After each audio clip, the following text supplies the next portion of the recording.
Come in. Here is your café. Oh, you didn't have to bring it. I can come and get it. Avec plaisir. Let's see how good it is today. It automatically tastes better when you call it cafe instead of coffee. Oh, is that Robert when he was little? No, as a matter of fact, that is me. Tu étais mignon. I hope that means what a cute little kid. Oui, yes.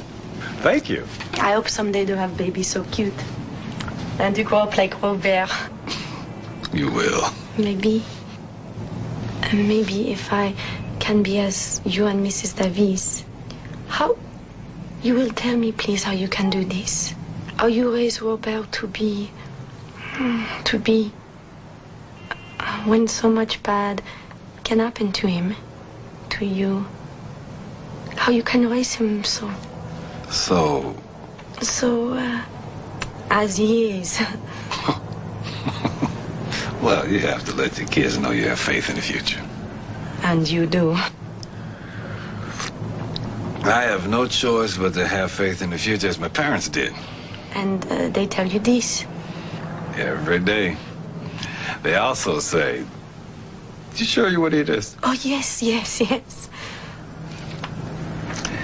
They made me believe that I was worth something no matter what anyone said. And they made me proud of the little things I accomplished. They give you praise. Not to my face. No. They thought that would spoil me. In this you are like the French. But how then you learn they praise you? You see that? When heat comes out? We had that in the house where I grew up, and sometimes when I was supposed to be asleep, I lay down with my head next to the vent and I'd listen to the grown folks talk. My mother be saying how proud she was of me for something or the other that I did. What a big little man my Abel is growing into. And such a responsible boy. And smart. She'd say, what is it? Things like that. I figured if she would say that to people when I wasn't there, she really must have meant it. Yeah, she make you optimist. I've been called worse. And she give you the faith. I'm not sure I know the difference between optimism and faith. I remember this.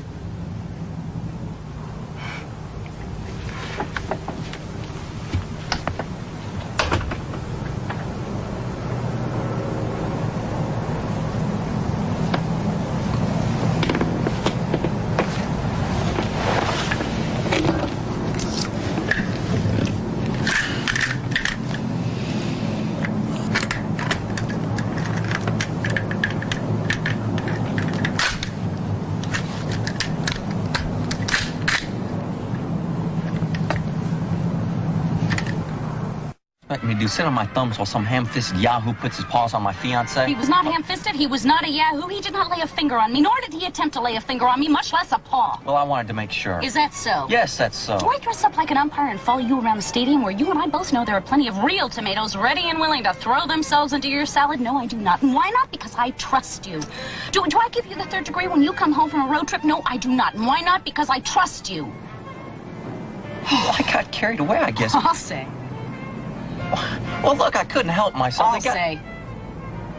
Oh, come on, Ginger, let me off the hook. You know, I'm not proud of what I did. You know, that reminds me of the time you saw me with Charlotte. Oh. All we were doing was talking, but your imagination sure filled in a lot of blanks. I don't call that letting me off the hook. Well, it's a good thing you're cute when you're jealous. No, I wasn't jealous. I'm not jealous. I was worried. Well, it's a good thing you're cute when you're worried. I'm glad we made up, because I hate to fight before we go to a party. Yeah, and what makes you think we've made up? This?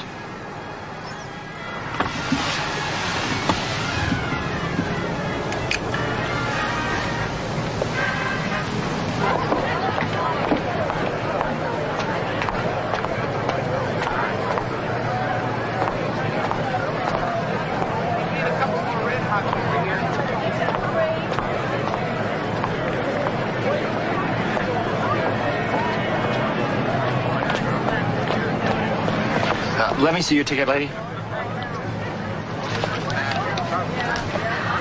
I lost it. You'll have to do better than that. Am I losing my eyesight? There doesn't seem to be a sellout. I saw you come down here from general admission. You get back up there and I'll let you stay. You jump off the upper deck and I'll let you stay. Let's go, lady. Unhand her. She's with me. Here are our tickets. These are reserved seats I pay a great deal for, and I didn't pay to watch you.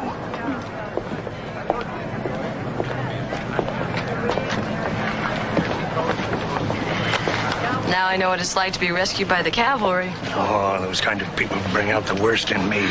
Well, thanks for being at your worst. If fella doesn't get the strikeout record today, are you planning to come to the last game? Well, I'd be a fair weather fan if I didn't. Well, then take Ruth's ticket. No, thank you. She won't use it. And if you have it, you won't be bothered by the ushers again.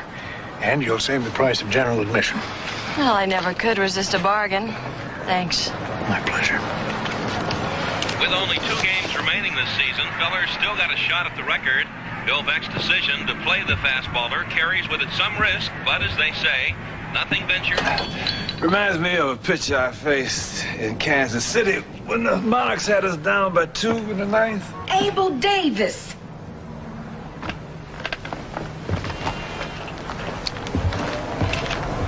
Your papa, he played the baseball? In the Negro Leagues, yes.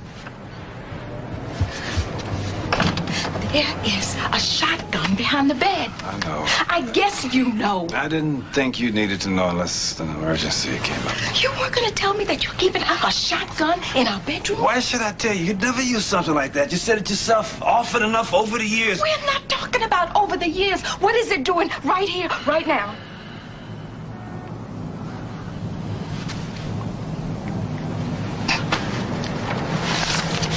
What is this?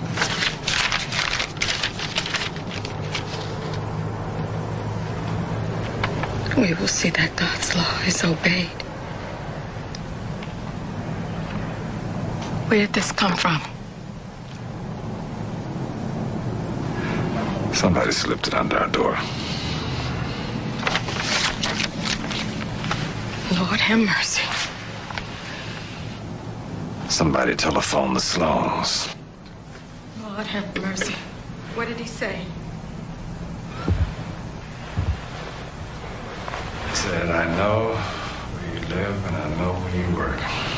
He said, mixing of the races is against God's will. He said to get the white woman out of our house. Lord have mercy. Well, what do you mean you can't come? Well, I mean, I can't come. What does it sound like? I mean... Well, Ginger, you have to come. Mr. Veck's going to be there. Who? Bill Veck, he owns the team. No, I know he owns the team. He's coming to your party? To our party. Remember when I told you Mr. Lemma wanted me to sing a song? You've been singing. No, not the tomato juice jingle, a song. Well, the band's regular soloist lost her voice, so they need someone, and I'm gonna sing tonight. Ginger, you have to be at the party. Mr. Veck wants to meet you.